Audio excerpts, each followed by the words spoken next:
globalization is the official plantation capitalist transition in the world from colonies to control of the economic of the world economy, shaping and controlling, meaning that the earth is not a planet, it's not a living organism, it's a globe, it's a robot. It's not 8 or 9 billion people.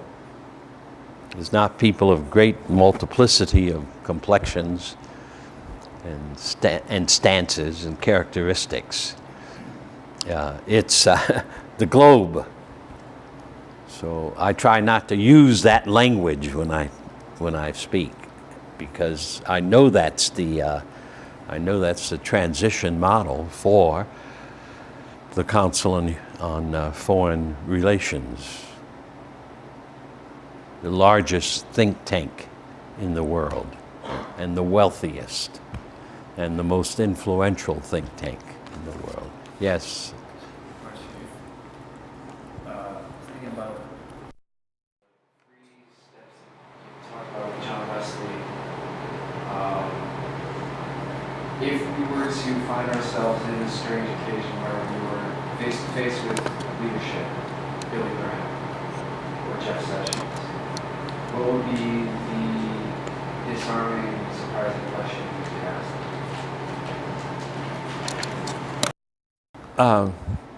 What would be the question? The John Wesley question.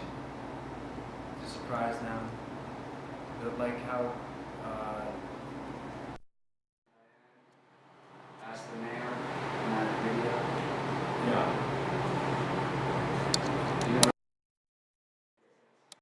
The Diane question, that was the movement campaign's question. Yeah, like how you said John Wesley said you ask a disarming question. You find the leader of a mob.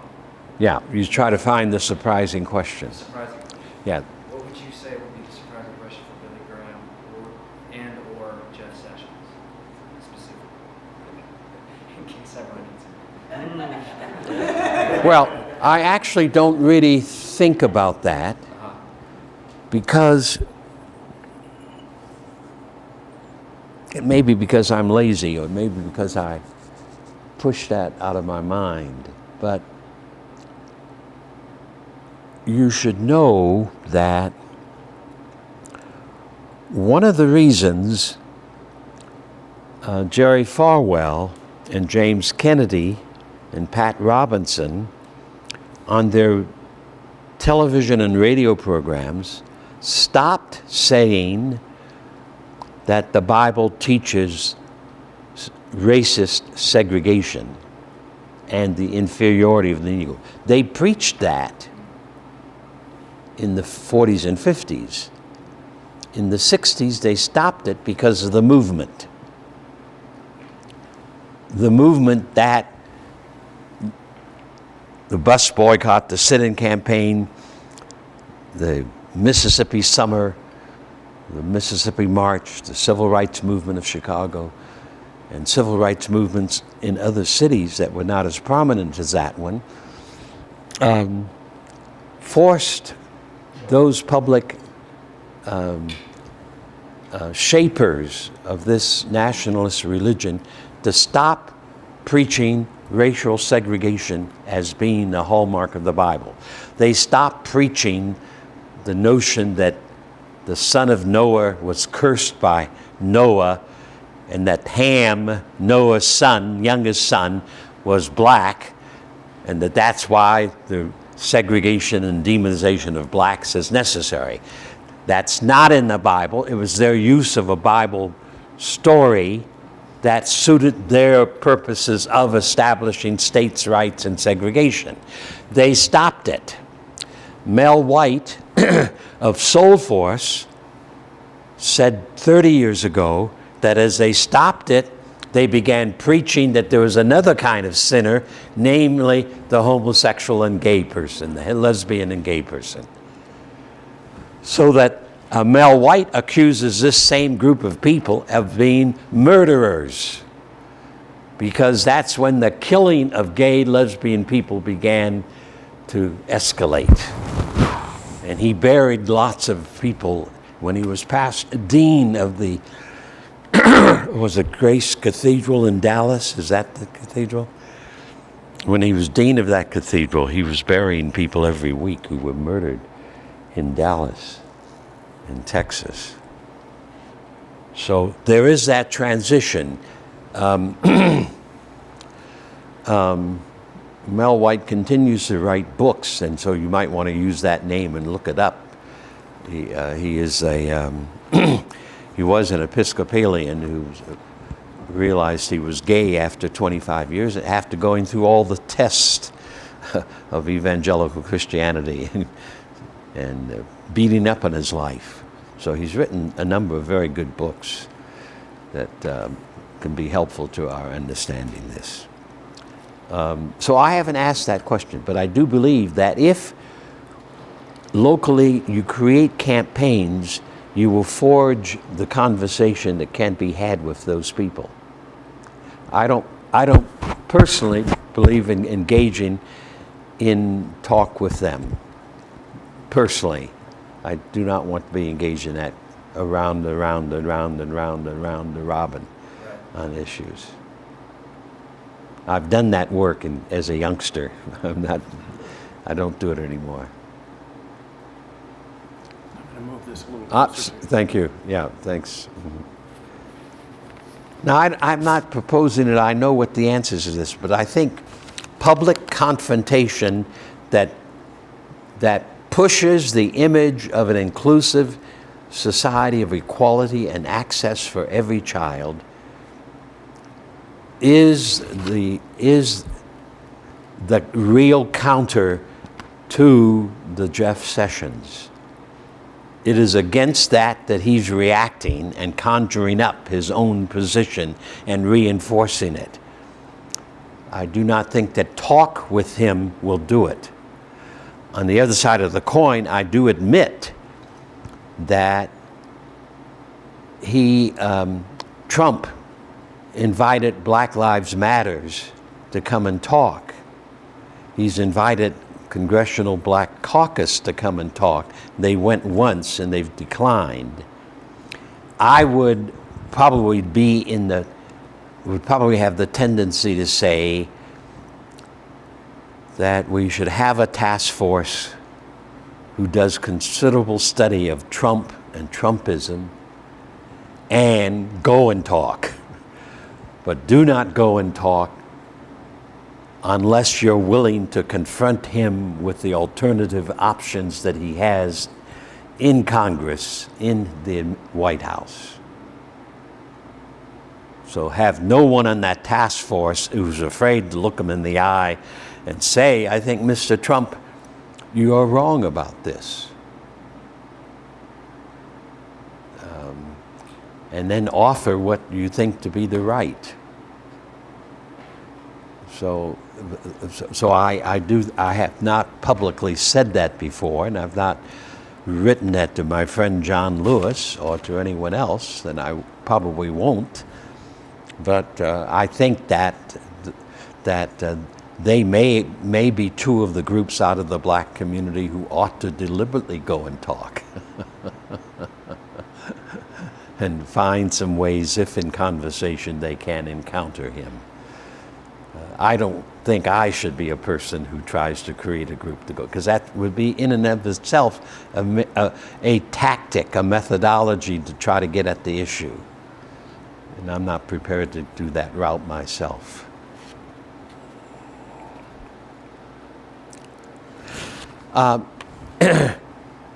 I think this person is correct who says that after Obama, they want to point out to the Southern Poverty Law Senator that after Obama was elected, the Nazi KKK groups came out of the woodwork. They did. And they fed and they helped Congress to batter Obama with racism. I think the attacks on Obama, by and large, out of Congress and in the media, by and large, the morphing of racism in the 21st century. the finding of a new language to pretend that we're not racist.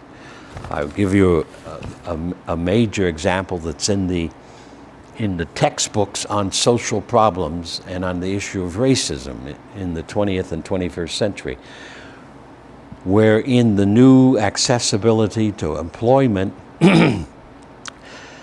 a white person comes to the supervisor of a shop or factory or company and points to a woman or black employee of the shop and says, "I like her, she's a good worker, but she makes me uncomfortable."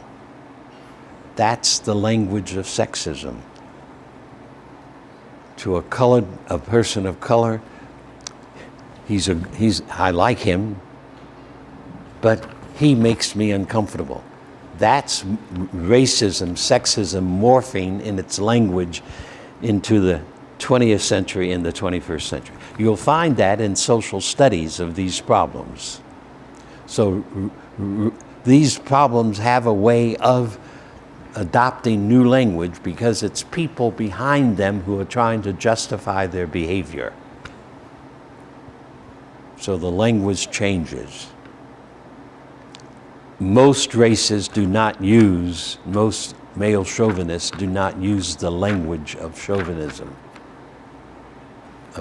President Trump is an exception. He's held on to it. But most do not these days.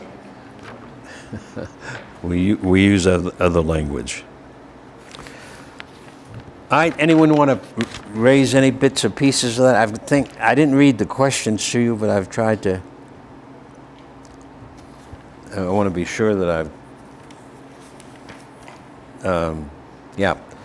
I think Southern Poverty Center should do a study of how the Obama opposition was basically racism. I mean, some of it was so blatant. Well, blatant, oh yes, yeah. Michelle Obama was Yeah. portrayed in some of the. Some of it was very blatant, Yeah. but people. Ryan persistently disguises it.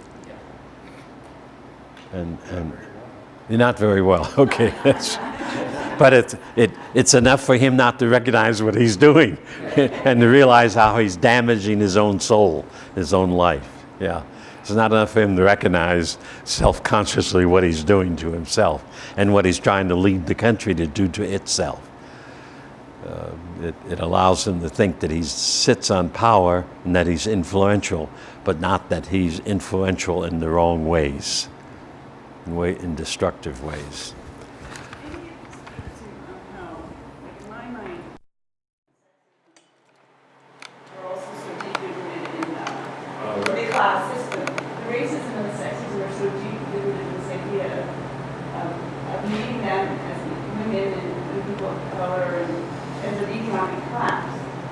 So it seems like when Paul Ryan does it, I'm a little bit confused because he's doing it because racism is so accessible as a tool. I mean, it's what he believes, but also it's so accessible to get him sort of economic thing of like the welfare getting wealthier and the poor staying poor. So is he using it so much towards racism, or is he? I mean, I guess isn't this a bit of a class struggle? I guess is what I'm trying to get at. I think in our struggles to find ways to deal with our society, that class analysis is not as good a metaphor to use as is racism, sexism, and violence. Okay. That's That if the class analysis is important for us in the United States, it will be important for us only after we have rid ourselves or are ridding ourselves of the influence of economic injustice, of violence itself, of racism and sexism. It seems to me the damage done to our country is not primarily out of class analysis. The development of slavery is using slavery as a means to dominate and control the society. It's more important to me to eradicate that. In addition to that, as a pastor of large black congregations, I always had in my congregations, as many black congregations, especially in urban, suburban areas, a wide range of people in terms of education, work they did, poverty, and so forth. And I cannot think of a single issue in Memphis or in Los Angeles where class was an important element. Those congregations supported me 100%, though there had to be some opposition in my mind, but the opposition did not become opposition that was willing to have somebody in the congregation talk about it. Now maybe that's a handicap.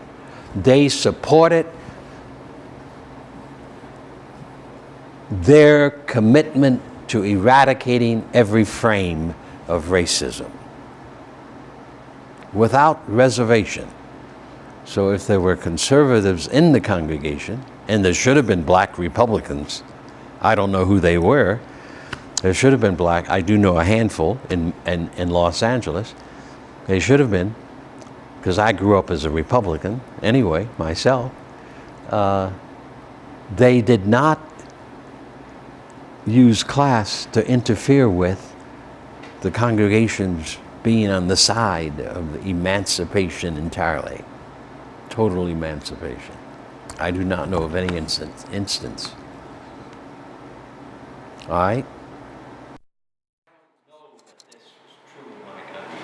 I don't see it. There's a sense. We did not do an analysis of our situation from the perspective of class. We did it from the perspective of sexism and violence and racism. So, now I may be completely wrong about that, but that's... You used the word education in your commentary right there, which reminded me of something you said yesterday about the literacy of those who supported Trump. And as I've listened to some of the analysis around Trump's election, we're creating this new divide in our country between the educated and the uneducated, assuming that uneducated people supported Trump. I'm a little leery of that divide, but I don't know if you have any comment about that dichotomy. Well, as a pastor, I always had folk who were in various levels of illiteracy, who were staunch leaders of the congregation. They were not unlearned people, they were not unwise people, but they did not have more than a 3rd or 8th grade education, for an example. And I think that part of the issue for many of us who come out of colleges and universities and whatnot, that we're not aware of the extent to which illiteracy is a growth industry in the United States. So I use that term completely because my experience in the congregations that I pastored is to have people who did move and bring me a sense of hospitality and community that did not have those boundaries or limitations. What was the growth industry? Beg pardon? What was the growth industry? Illiteracy. What would be an example of that? Well, I haven't looked at this in the last decade, but in the 90s, male illiteracy was on the increase in the United States. in all communities. That's from that's from psychiatric studies and psychology studies.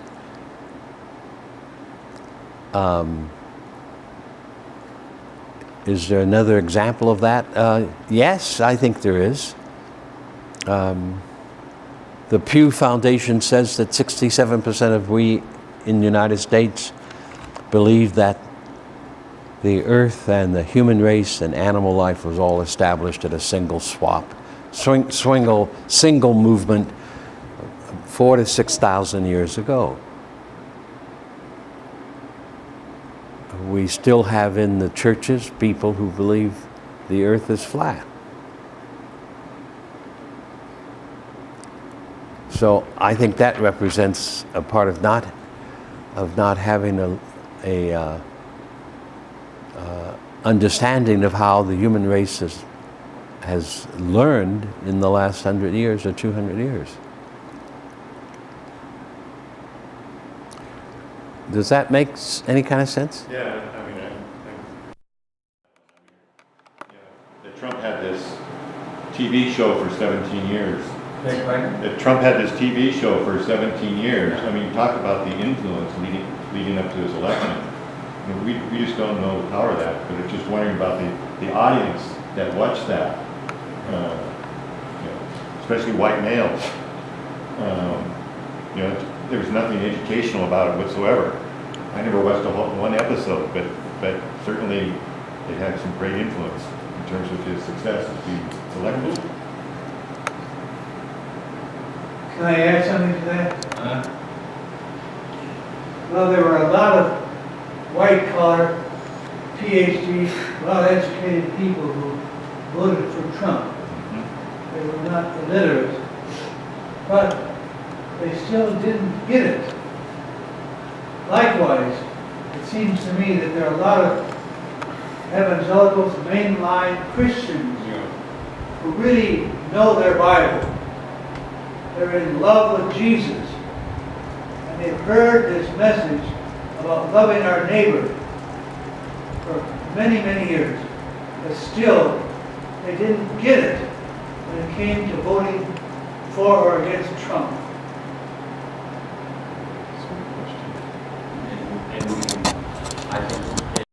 Now, well, what do you say about that, George? I'll answer it that way, respond first that way. What do you say about that? Somehow, Christianity that has been preached in all different denominations has been emphasizing the wrong thing. Even though we have preached the Bible, we have told people how to be born again, why they should be baptized, and why they should love God. We have failed to teach them the essence of Jesus' message. Far above all these other doctrines that we teach and preach is the message that we are to love our neighbor. Love our neighbor has been talked about, but has not been the essence of what Jesus taught. That is sort of a hang on. If you love Jesus, you will love your neighbor. Okay, but the Good Samaritan story.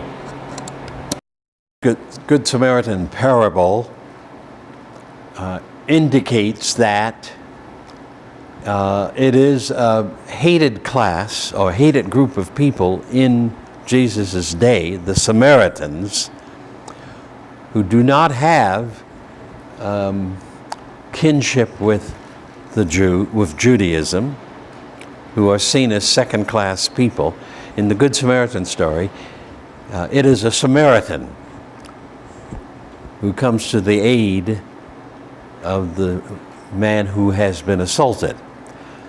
How many times I have preached from that, saying that it was a KKK member who came to the aid of the robber.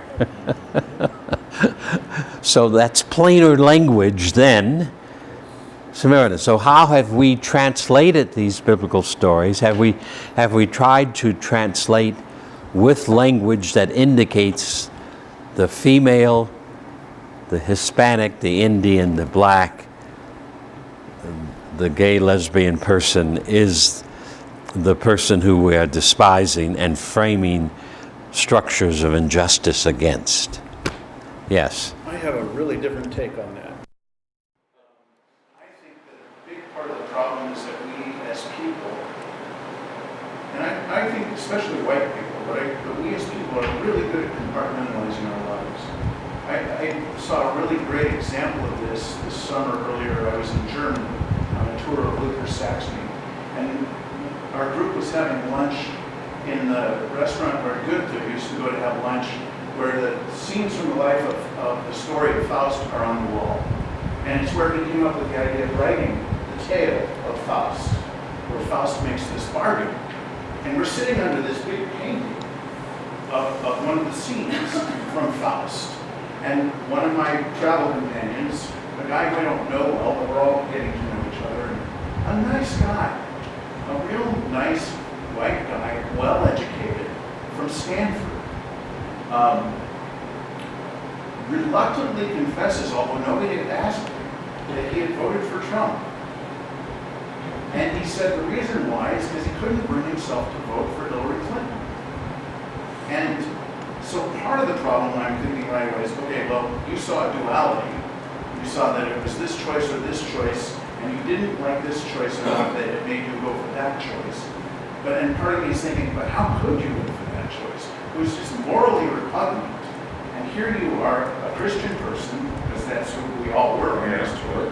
How could you not get to that? And I realized it's because of this disconnect we have between religion and politics, between faith and politics. And I realized that in my own parish, anytime I preach on something that touches on politics, and I do that fairly often, I can count on 3 or 4 people who are going to send me some kind of note that says, please stay away from politics. Please stick to religion. Please stick to faith. Please don't talk politics. And I keep trying to stress, faith is politics. You can't separate the two. And if you try to, you're going to make yourself crazy. And part of the craziness, the insanity of our country right now, is that we have nationally accepted that the two aren't connected. And that allows us the room to do immoral things in the political sphere because we don't connect it to what we say publicly about our faith. It means that somebody like Paul Ryan can make political decisions based on his readings of Ayn Rand and at the same time stand up there with a perfectly straight face and claim to be a Christian. And not see the disconnect in that. There's a kind of ongoing personal and social schizophrenia that allows people to stay in those spaces. Exactly. I think that's part of what we think. Have to deal with. Other comments on this? Because this comes to the question of how you preach and teach the whole gospel, or how you preach and teach this kingdom of God mentality and behavior, which is one of the questions here that I was coming to. All right. Other comments on this? So I brought up compartmentalization, and it's not really just faith and politics. I feel like it's faith and economics, and so many people see no other way to earn their daily bread than a job that is really counter to any Christian ethics, right? And so in the terms of nonviolence, where I live, most of the wealth has come from the military-industrial complex. So, and it's very hard when you're sitting in the pews and you're listening, you're reading Bible stories, and yet what you're doing. And I look at my kids and the friends of my kids, and what are their jobs? What have we left a generation of? Well, I don't say. What has my generation left to people in terms of being able to have ethical work? And so I really appreciated your comment at breakfast about parallel structures and creating a different society and lifting those up. So I appreciate in preaching the lifting up of alternative ways of living and how that's expressed eventually in politics, but it's also everyday life. Just to brief on it, 30, 40 years ago, we had a term for that called economic conversion. So many people were working in the nuclear industry. I don't hear that terminology at all today. So what is it? It's called conversion. You try to retrain people who are working in those kinds of industries for new industries like solar power. Oh, See, got it. but I don't Right. hear the term being used out front. It's economic conversion is what we used to call it. Like the coal industry now. Yeah, right, the coal industry. You retrain people working in the coal industry for doing something as productive. But to me, that's where the effort needs to go, especially when we're talking about people in our own parishes, and we can challenge what the work that they're doing, unless you have something to offer them, and you really have no right really to put down what they're doing until you have something to offer them in return. Right, so nonviolence is really threatening to people whose job depends on, and so then they justify it and say, well, we need war, because how can we not? Right. But they're looking at it through their economic lens. I see a dilemma. I think yesterday somebody mentioned maybe the church has to die before it can be resurrected. One of the dilemmas I see is that in the culture of violence, we have been trained in a certain way to believe Christianity that goes way back to before Constantine, before the Augsburg Confession, or before the Apostles' Creed. That somehow when we made Jesus to be God, way back there, we started a movement about what Christianity is about. And it's very difficult for us to speak about this stuff in a society that has such deep education in Christianity that goes so far back. And I don't think the church is willing to look at its theology today. Figure out where did we go wrong so that people think that faith and politics don't mix. Where does that come from? It goes way back to the early church that decided the Apostles' Creed was the best summary of the Christian faith.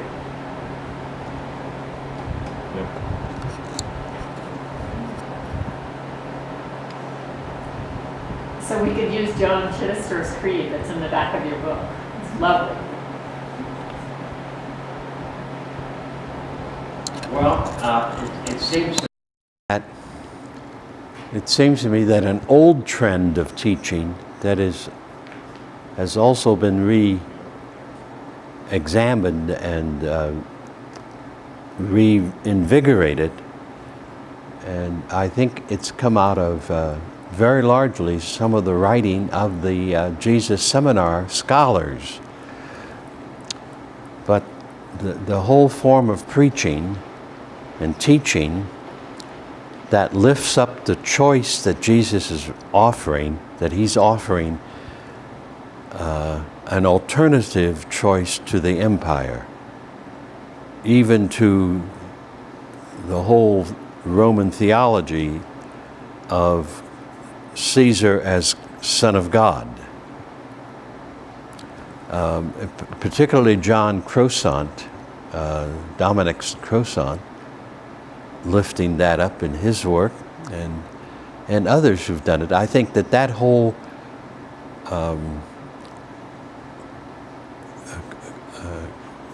from my perspective, clear choice at every point can be recovered as one of the major teaching points about what Jesus represented.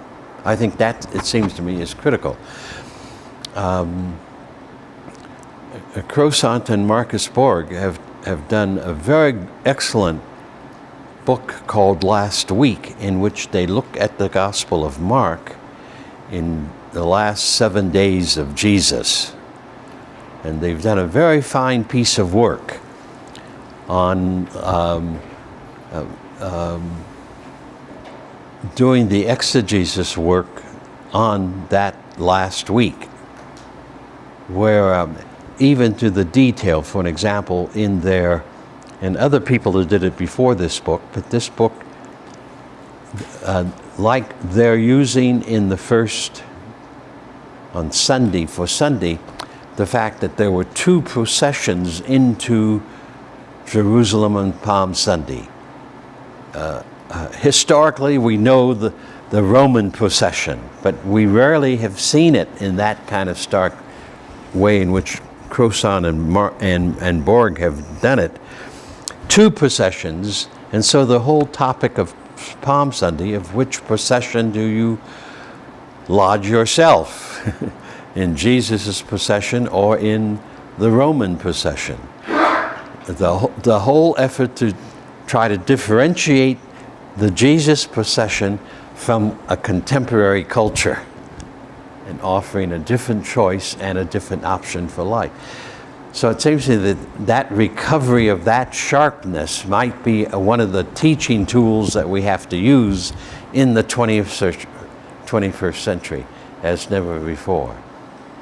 I was horrified this past Palm Sunday when the worship service I went to,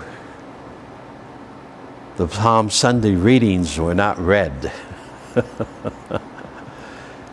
Palm Sunday being one of the only Sundays in the Christian lectionary and liturgy where there are scriptures for the Sunday. And I do not know how you can have a Palm Sunday worship service where you don't read any of the story of Palm Sunday from the scriptures. And so it seems to me that that's part of the issue that we maybe need to teach and reemphasize and lift up in various ways. Jesus offers that on earth we can live out of a different kingdom, out of a world of a different kingdom, out of a different world.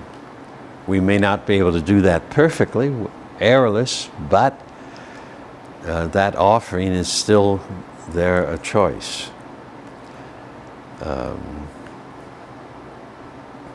I like the notion that came out of the 60s in Africa from a poet whose name Vincent Hardings and others who heard it did not know, but that poet, African poet who was a part of the nationalism of the 60s in Africa, said that I am a citizen of a country that does not yet exist. So in one way, it is possible to insist that we who follow Jesus are citizens of a USA country that we see glimpses of, and we see it in people and in certain institutional things that are present and visible. But it is basically, we know we're members of a country that does not yet come to full bloom, and that is not yet in a major fashion on that journey towards that country. So I think that there are many ways that we can help congregations. Certainly preaching ought to be biblical preaching, ought to be the lectionary. And certainly it not only ought to be lectionary, but I think that we do have to use plain, direct language at various times and in various places. I personally don't think that I ever preached a sermon that was an anti-war sermon. But I did establish clearly in my congregations that war is sin. War is organized evil. War permits both the evil of omission and the evil of commission. And but I do not remember that I ever did a sermon around the pacifist. All violence is wrong, all wars are wrong. I tend to be in that position myself, but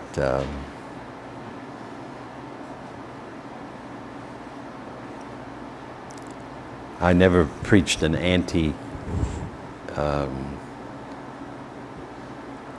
anti-harmful drug issue per se, though many illustrations probably of addiction. But the best way to teach, it seems to me, in a congregation is to try to organize in such a fashion that the way you do things and the way you behave, the way you work for change, tries in some way to mirror the message of nonviolence. So I feel very strongly that has to be done. Yes. It reminds me of a conversation that George and I had the other day with the man, very kind man, surprised us and said he voted for Trump. But then he went on to say, I really don't like the way he's behaving. And he said, however, with this whole ISIS situation, he said, where they are harming so many children and killing so many children, he said, I think we've got to get in there and just get rid of ISIS. It's the only thing we can do. And I think I said something like, well, there's more bombing, that hurt more children. And George said something about how what we can do here is help children who need help in our country. So we were trying to deal with this, but it's so darn hard to deal with this where people feel we have to, go and deal with ISIS because of their being so bad. How do you respond to something like that? Well, I think in part we need to recognize that many people voted for Trump because Trump was a non-conventional, non-establishmentarian candidate. And Hillary does reflect the establishmentarian positions of both the Republican and Democratic parties in D.C. I said yesterday that all three of the last three presidents all represent to a certain extent the frustration of many of us, millions and millions of us, with the political process at its sort of conventional place, not really dealing with issues that face USA people. The many white males in their 50s and 60s who have experienced termination of workplaces with no options being established in their communities, so that their income levels, their benefit levels have been cut as much as 50 and 75%, and there's no relief. And they're scratching out here to continue to be able to support themselves and their wives or their families. So that group of male workers simply haven't been addressed. The working people who earn poverty wages, and over the years I've heard from people, I've known people working 2 and 3 poverty jobs just to keep bread on the table, with a political economic establishment pretending that that does not exist. In the Memphis sanitation strike in Memphis, I had to battle people in my own denomination, the Methodist Church, who said there was no poverty in the city of Memphis, whereas Memphis was listed nationally as the second largest poverty pocket in the United States. government officials who, when we organized anti-poverty programs with the help of Congress and the President Johnson, refused to support any organization of anti-poverty parallel institutions in Memphis. Could not see it. Well, now, that's part of the issue. That's part of the issue. In terms of labor, the Democratic Party, that has been the party which labor has supported since Franklin Delano Roosevelt, has not moved to adopt a single measure that labor has offered that allows working people and labor movements to create a level table against the employer and big business. The Chamber of Commerce has waged a clear war against the organization of working people. And they've done this in a great variety of forms, so that the Bill of Rights for working people that was established with the Wagner Bill way back has been summarily nullified in practical life. As I said yesterday, workers today can be terminated without cause. The Wagner Bill sought to prevent that and to change that.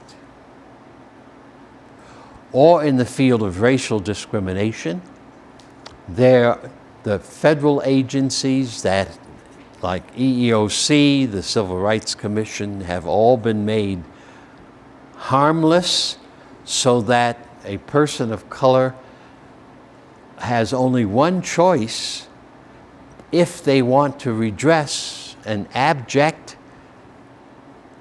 discriminatory act against themselves. That only choice is to find a civil rights lawyer who's willing to take the case. The federal agencies have basically been stripped of any capacity to move even for the personal grievance. And you may not recognize the extent to which conventional politics in the United States has tried to eliminate class action suits in almost every area of life in the American people, whereas while people are still being injured by products and by drugs and have no way to go. So, I mean, we could put together a major document on the way in which USA people have been bombarded with the opposite of governments that are on their side. Many white people have been able to protect themselves with racism and sexism, and so do not see it. But millions of people are hurting in a variety of ways. And the political economic establishment has largely ignored that and sought, on the other side of the coin, to continue the drive towards inequality and closing down access. Now that, it seems to me, is one of the realities of society that has helped to produce Trump. So we did vote for Trump because he promised to bring jobs back, which addresses that issue. How did we fail to see the need? Well, in the political campaign, in 2016, the Democratic Party did not acknowledge that NAFTA has caused the loss, displacement of 7 million jobs and the closing of 5,700 various kinds of factories to date. There was no acknowledgement in the election campaign of 2016 that that is going on. Trump is the one who said, even though he didn't mean it in various ways, I'm going to stop NAFTA. Now, whether he knew what he was talking about or not, which he didn't in my own judgment, nevertheless, there were people who thought that the impact of NAFTA that is going on was going to be addressed. So his American First quota did have people who were not anti-USA or anti-race and the rest of it, but who voted because they thought the economic issues were going to be addressed. Now, yes, I would say how you could know anything about Trump's background and life and work over the last 20 or 30 years and think that he was going to not bless himself if he became president, and his family and his friends, and how he would not support major new wealth going into the hands of the few. I don't know how you could have thought that. But you don't always operate with a holistic picture of your scene. You operate very often from the perspective of the major antagonism that you see still continues to go unaddressed. So in any case, I'm saying that these last 3 elections, we elected people. We elected 3 men, each of whom in their own way represented a non-establishment politics economic person. And that message is there, it seems to me. I maintain that it was really wrong from the beginning, because a president is only a president who has some power to make changes to the extent to which he's willing to organize the resources to make those programs available, reality. No president works without putting together executive staff people, executive staff in departments of governments, all of whom become strong person to do the work that has to be done. No president can be a savior. The Democratic Party has forgotten that. So, I know, for an example, that the Obama administration never had a single black person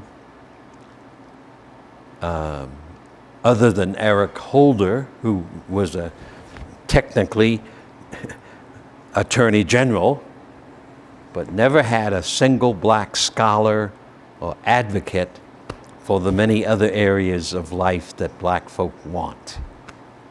Not one. Had no Frances Perkins.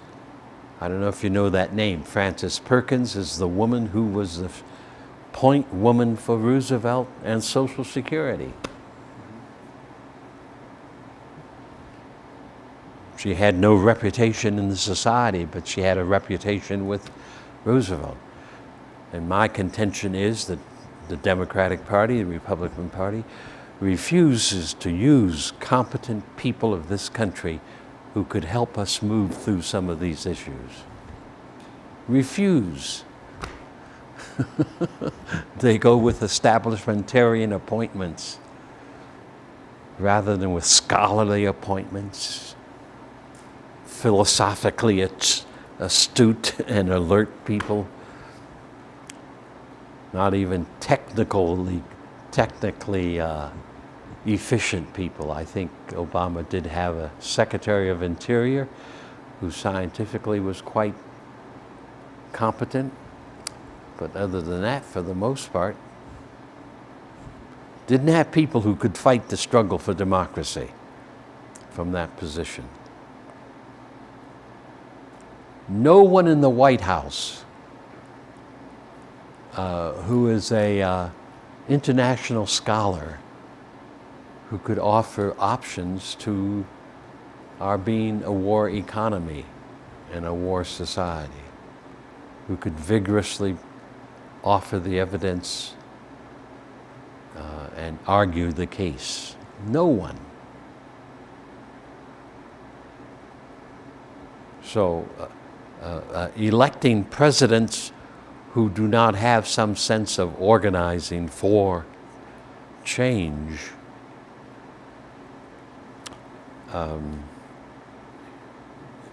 is a very deadly part of our political apparatus.